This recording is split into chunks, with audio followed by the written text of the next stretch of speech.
Let's chat this morning. Big Irv Schwartz is in the house. We're going to talk real estate, and we're going to chat about Irv, what he's doing out there in the marketplace.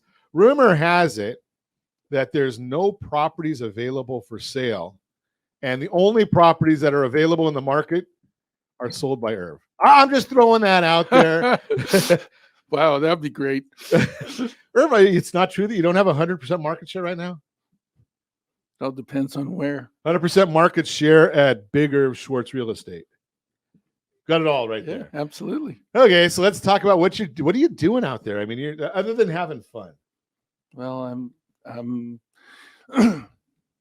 talking to people on a regular basis and looking for opportunities that maybe other people are just kind of waiting for things to happen. You know, this is June now, so typically the most homes are selling between January and the end of May. So in June, you know, people are going on vacation. Even agents go on vacation, you know, graduations and such. So the market has a tendency to kind of level off. And I just look at it as, where's my next deal? And like I said, I'm talking to people daily. So I was kidding in the last segment about professional matchmaker. And we're not talking Match.com or Ashley Madison or any of those here, are we? No. What's the matchmaker Irv do? Well, the idea is that how I differentiate myself from everyone else is that I'm more like a professional matchmaker. I match people with homes, properties, because I also do commercial real estate and or services, plumber, electrician, handyman, roofer, painter. So I don't really sell anything. I match people's needs of the property or service that they want. I like that idea because, you know, I don't know anybody that wants to be sold. No one wants to be sold. Right? I mean, I kind of chuckle because I hate shopping. There's probably not anything I dislike more than, well, there are a couple, more than shopping. You know, but you still got to go to the store every once in a while, and you walk into someplace, a great store like Nordstrom, say, and the young lady, young man working there walk up to you, can I help you? And what's the common response? No, thanks, just looking. That's it. Or I'm just browsing. Right? Even though I went there for only one reason, was to buy something. I don't want to be sold. Correct. So you're out there educating, which is a whole different mindset. Yeah. I love what I do. I've been doing this for about almost 3 decades. Three decades. Yeah. So I got a little experience under my belt. So you've been doing this since the turn of the century. Okay. Man, you're old. Thank you. Means we've been around a while, right? I say the same thing. So it's not like I'm saying you're old and I'm not. It's just, it's fine. You know, been doing it, like I refer to it as seasoned. You've seen these market cycles before. Yeah. Nothing's really that new to it. No, it's just the mindset that you have, and then just looking out for, okay, so what's going to happen today that could change the dynamic of my business. So I'm also always asking that question for myself. And what geographic areas do you focus in, or is there any geographic area that you focus in? Well, I mean, this past year I've had listings in Glendale, Rolling Hills Estates, Orange, Santa Clarita. So, you know, my license is in California, but I've had the privilege through being here at Realty Pro 100 to be able to help people buy properties in Washington State, Arizona, helped referral in Mississippi, Texas. So it's bigger worldwide. Exactly. Okay, so is there a segment that you focus on or prefer as far as you know, entry level, or what do they call those little ones of the 400 square foot, the smalls, or luxury? Tiny homes. Yeah. Well, I've been really enjoying working with seniors. Okay. Because I'm also a senior real estate specialist. And you're going to say you're also a senior. Yeah. Okay. I'm getting there. That's I'm getting there, bigger. That's fine. I'm close. I'm a junior. A junior. Okay. And then I'm also getting involved in probates. Probates. To do probates. Okay. So I thought the two would complement each other. Yeah, because hopefully you get to be a senior before you get to deal with probate. It's just now, obviously we want to try to avoid probate at all costs. That'd be getting a hold of one of our trusted partners, a trust attorney. So you can deal with that, not going through that government sponsored plan. right? Everybody's got It's not everybody's pretty. got a exit strategy. Mm-hmm. The question is the government setting it or are we setting it? Yeah, that's right. Probate or trust. Mm-hmm. So okay, so you're doing probates and you're doing seniors. Mm-hmm. Yeah, I like working with seniors. Yeah. Oftentimes they're taken advantage of, and when they have a property that's paid off or several properties that's paid off and don't have any guidance, they need a direction, and they need someone who's looking out for their best interests rather than their own. And that's a big issue right there is, and I love that quality that you're bringing is that when you're looking out for their best interest, it makes things a whole lot better. Absolutely. Right. And you can probably sleep better at night too, right? Oh yeah. If you're, I don't know how these people, well, I know how some of them shysters do this stuff. And we always like the idea when people bring us the scams and tell us the scams that are going on. For some reason, they like to scam seniors, and we like to promote or educate what these scams are to try and get it to where you don't get taken advantage of. So anytime you have some of those, send them to rj@ronsiegelradio.com, rj@ronsiegelradio.com, or any one of our social channels. We'll be watching for them. Continue our conversation. Big Irv Schwartz is with us. Now, I just gave you a lot of different numbers, and they're all national numbers. And for just so you'll know, you know what those mean for your neighborhood? Nothing. That's right. They don't say a word about your neighborhood. They just tell you what's going on a national level. I'm going to share with you when we look at just a couple of things, and only because I know that Big Irv is with us. So we're going to throw this out there to you. Anaheim, 92807. 22 single-family homes available in the entire zip code. Anaheim, 92808. 15 single-family homes available in the entire zip code. Yorba Linda, 92886. 32 homes available in the entire zip code. That's as of Friday afternoon. Nothing to sell. That's great. Do you think supply and demand will have any effect on these things, Big Irv? Absolutely. Nothing to sell. Does that mean prices are going to, crater? No, I think the idea of supply and demand is low supply, high demand, price goes up. That was the way they taught me at Chapman College. And they even became a university after that, so they must be doing something right. Yeah, the interest rates are definitely have been the fuel over the years. And when interest rates go up, that slows it down for, the average buyer, because they have to get a little creative with the financing and such. That's where you do your thing. Are you seeing a lot of pushback because of the interest rates? Not really. I mean, the listings that I've sold or that have an escrow, multiple offers, considerably over list price. We'll go back to that part because we hear that nobody wants to buy a house, and there's a lot of negotiations downward on pricing. Multiple offers usually means that the price goes up from a certain point. Yeah. So you're seeing a lot of activity. Yes. Yeah. Okay. But, you're into the new month of in June, so we'll see how things go. But the idea is right now the opportunities are out there, and there's a difference between need and want. Okay. And what do you see? Are people buying because they want to or need to? They need to. They need to. Yeah. I'm seeing, more seniors that are scaling down from a 2-story home to a single level. So the single levels are in higher demand. So they don't have a choice because they can't walk the stairs. Or they get one of those elevator deals. Right. Or they get a Coleman tent. And I don't think they want that. No. Okay. No. So now the other part of it is that sometimes there's realtors that have been out there that have been known to price properties low to create that buying frenzy.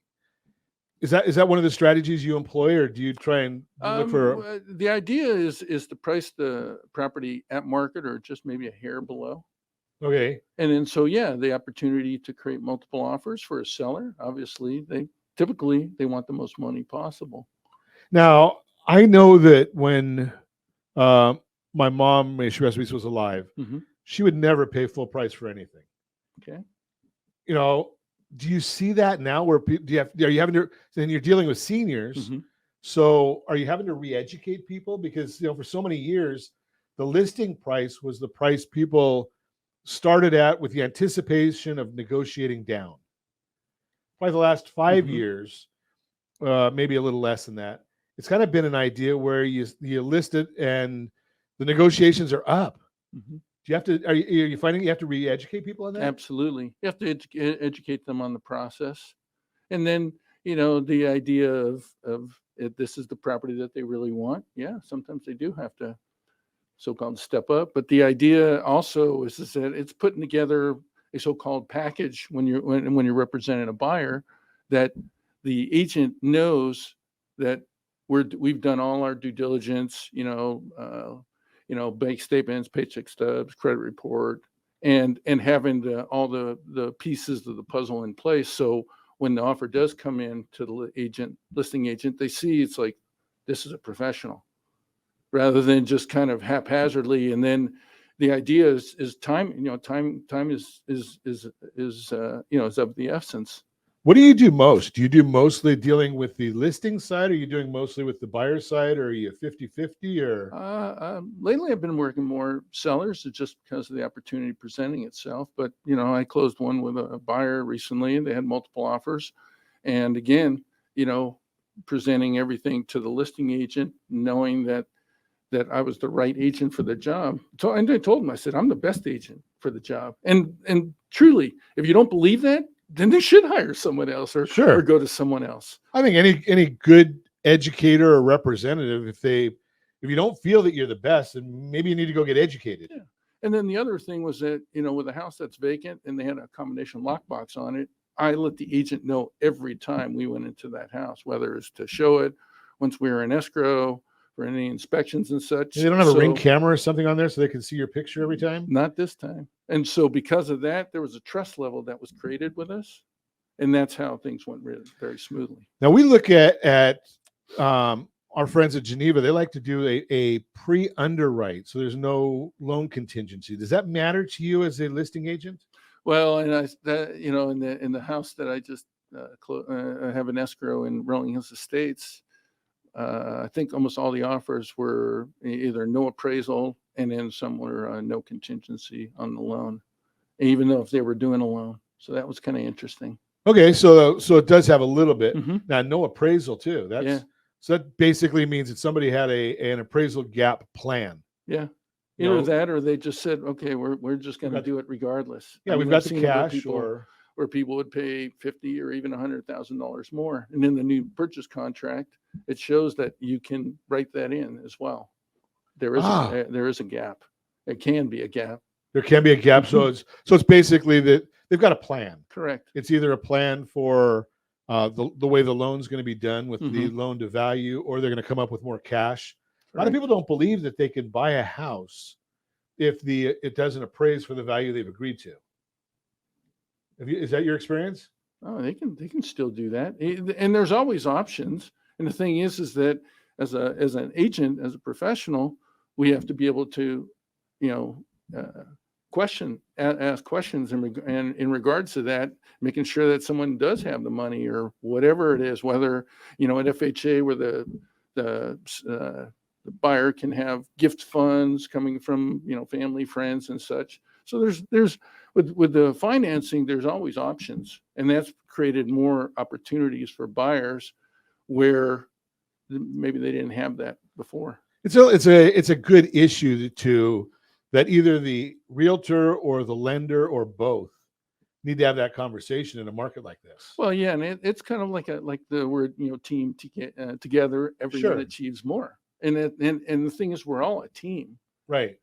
Especially in a market that can be a little challenging. So when you have the lender and the agent and the buyer all on the same page, that's how magic happens. It's probably better than dealing with not to put anybody down, but if you're going to a realtor or a lender, that you're just going to them because it's your best friend's dog walker's mother's uncle, and they did do a transaction in 2015, might not be the best one for you to go and trust. the biggest purchase of your life. And that doesn't matter to me whether it's a $200,000 home or a $2 million home. It's still your castle. And you need to get somebody that's going to really work and understands the entire market, the entire process, and who studies their craft. And it's fun talking with people that study their craft and understand their craft, like Big Irv here. Continue our conversation. Big Irv Schwartz is with us. Professional matchmaker is in the house. So we've been chatting about methods of buying a house and educating the homeowner, the home seller about this. Big Irv, are you seeing people, I hear in the news that people are leaving California. Are they really leaving? Are they coming? Or some are. Of course, you're in a probate world, so we don't want to talk about how those people are leaving. Yeah. No, some are. I mean, selling a property, say in Glendale and moving to Arizona, you can sell a 2-bedroom condo and then be able to buy a 4-bedroom house in Arizona for, basically all cash. Yeah. So, and now I'm a finance guy, so I hate when people do that. Yeah. And just because it's bad finance for somebody. Mm-hmm. And then there's more people that are moving to states that don't have any state income tax and such. A little bit of savings on that. Mm-hmm. Yeah, well, thanks, Gavin. Yeah. $1.09 in taxes and fees on our gallon of gasoline. So there are people that are doing that, but not everybody is. And when you hear about it, it's a very small segment. Okay. So is there, I don't want you to give up too much here. Okay. The tricks of the trade that you employ to help people, marketing, selling. I like marketing. Obviously, I do a radio show every morning. Sure. But is there marketing things that you're doing that might make you stand out from the crowd? Well, I mean, being in the business, for 3 decades, there's a lot of things that we do just, as basics. But, social media and such has definitely come into play, and people are looking online more. When we had an open house in Rolling Hills Estates on Mother's Day, we had 51 groups of people. Wow. Between the hours of 1 and 4. And I had 2 agents. Something, I should have been there. It would have saved me a lot of money instead of taking my wife out. I could have taken her over to your open house and it would save me money. It was an event. 51 groups of people. And so the idea was that it was promoted, whether it's on, the multiple listing service, which goes out to, all the different avenues, Zillow, Realtor.com and such. But the idea of now Facebook, Instagram, more social media opportunities, I think, and you're attracting a different audience, a younger crowd too, and then some that are people that are more, seasoned. Well, they're like me. They're stalkers. Okay. Right, because the reason I say that, my mom was a stalker, self-described. She never posted anything, but she wanted to know what her family was doing. So you watched Facebook, and then when they all got the idea, well, mom and dad are on Facebook, they go to Instagram. They went to Snapchat. I never figured out how to use Snapchat. Yeah. But, I like to see what my grandson's doing. Right. So I have to watch the social media channels just to see that. I think a lot of grandparents and parents are doing that. Now, Rolling Hills Estates, that's probably not entry-level properties. No. So is that it? Do you have to match your property to the social channel, or do you just blanket everything? No, thing is that you don't want to miss any opportunities. So you blanket the world basically and see what happens. I gave up MySpace. I don't know about you, Big Irv, but I gave up MySpace. No, I'm not on that one anymore. No, but I've seen agents where, they're promoting a property in Chicago because their client is selling their property in Chicago and wants to move here. Okay. So when as a listing agent, the listing agent has the opportunity to market their home anywhere because you don't know where that buyer is going to come from. That's why they call it the World Wide Web. Correct. Right. So you get everything. Okay. Yes. So at least we're together. We're not. Neither one of us are on MySpace. Nope. Do you do Snapchat? Not really. No. Okay. Me neither. I don't know. I haven't figured that one out. Yeah. I might have to have get a hold of Josh. Are you on Snapchat? Okay, Josh is there. So Josh he's probably over there. List everybody that's our age. You have to have a millennial that kind of helps us. Well, I have my my social media manager, Kevin Dutois. He's phenomenal with KDT agency. He looks like he's older than a millennial, though. I don't know. Twitch? You do Twitch? Mhm. No, you're not. No. So I don't know. You have to look at Kevin to figure out if you're. I don't know Twitch either. Josh No. has us there, but I don't know anything about it. Okay. But so we can learn about it. Yeah. Okay. I'm always open. I What are mean, your favorite resources that you're using to stay current on the market? Don't say MSNB hee haw. We'd give you a buzzer if that was the case. Bigger. It's just we have our weekly office meeting that Blake does, and Blake Vartanian and his wife Joanne, and so there's a lot here. Also, Mike Kokos is the broker of record, so they definitely do a good job of keeping us current and educated about what's going on in the market.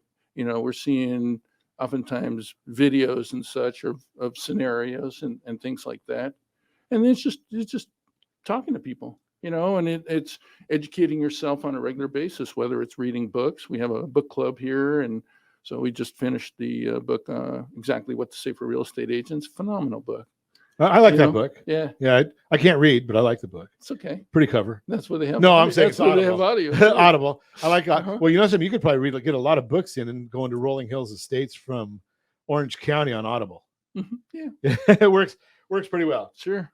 And is there anything special that you have to do when you're negotiating offers on those big properties? Well, it's basically the first thing to do is looking at the contract and really going through it. I usually read about a half a dozen times, take a break, maybe grab a bite to eat, even walk around a little bit, and then come back and with some fresh eyes. Because there's often sometimes there's one thing that you maybe missed. So you just want to make sure that you're doing it right. And then, taking your notes, and then also, contacting the agents too. And then you see, it's like, okay, this is a person that I could see myself working with, and and be able to communicate, because it's a process. It could be 30 days or more. Ironic, something you just said there, and I know we're running short on time, Sure. but contacting the agents, amazing. Only the seasoned people talk about. We want to talk to somebody and see if we can work together, as opposed to, I don't want to ever talk to anybody again in my life. I can just text them. Yeah, well, that's one thing that's, I think, maybe unique with me is that as I answer my phone, and and because of that, I've gotten numerous opportunities from it, because I've had people say, well, "You're the first guy that answered your phone." I said, "Yeah, well, that's just what professionals do." So When's a good these time phones for us to nowadays, do they it? have this three-way communication, the way I look at it. Mhm, You've got texting, you've got emailing, mhm. and you can actually talk into a phone. Yes. Surprise, surprise. Yeah, that doesn't work well for me. If either I'm talking too quickly or something, and then I don't want to send something to somebody, and they're like, "What does he mean?" Yeah. So no. It's amazing that, if you want to meet Big Irv, professional matchmaker, just give me a call at 800-306-1990, 800-306-1990. Be happy to put you in touch with him, covering, well, if you're old like Big Irv and me, you might remember From the Desert to the Sea in all of Southern California. Right? Jerry Dunphy, way back when. So Big Irv goes Big Irv worldwide.